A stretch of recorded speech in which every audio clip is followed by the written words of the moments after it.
शुक्लाम्बरधरम् विष्णुम् शशिवर्णम् चतुर्भुजम् प्रसन्नवदनम् ध्यायेत् सर्वविघ्नोपशान्तये।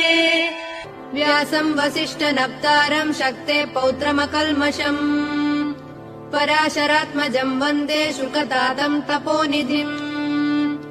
व्यासाय विष्णुरूपाय व्यासरूपाय विष्णवे नमो वै ब्रह्मनिधये वासिष्ठाय नमो नमः। अविकाराय शुद्धाय नित्याय परमात्मने सदैकरूपरूपाय विष्णवे सर्वजिष्णवे यस्य स्मरणमात्रेण जन्म संसारबन्धनात् विमुच्यते नमस्तस्मै विष्णवे प्रभविष्णवे। ॐ नमो विष्णवे प्रभविष्णवे।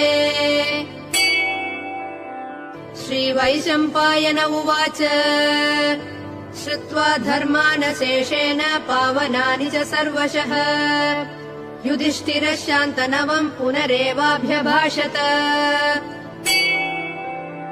युधिष्ठिर उवाच किमेकम् दैवतम् लोके किम् वाप्येकम् परायणम् स्तुवन्तः कम् कमर्चन्तः प्राप्नुयुर्मानवा शुभम्।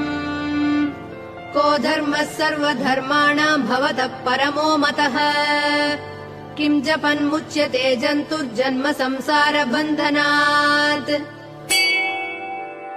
श्रीभीष्म उवाच जगत्प्रभुम् देवदेवमनन्तम् पुरुषोत्तमम् स्तुवन्नाम सहस्रेण पुरुषः सततोत्थितः तमेव चार्चयन् नित्यम् भक्त्या पुरुषमव्ययम् ध्यायन् स्तुवन्नमस्यंश्च यजमानस्तमेव च अनादिनिधनम् विष्णुम् सर्वलोकमहेश्वरम् लोकाध्यक्षम् स्तुवन्नित्यम् सर्वदुःखादिगो भवेत् ब्रह्मण्यम् सर्वधर्मज्ञम् लोकानाम् कीर्तिवर्धनम् लोकनाथम् महद्भूतम् सर्वभूतभवोद्भवम् एष मे सर्वधर्माणाम् धर्मोऽधिकतमो मतः यद्भक्त्या पुण्डरीकाक्षम् स्तवैरर्चेन्नरः सदा परमम् यो महत्तेजः परमम् यो महत्तपः परमम् यो महद्ब्रह्म परमम् यः परायणम्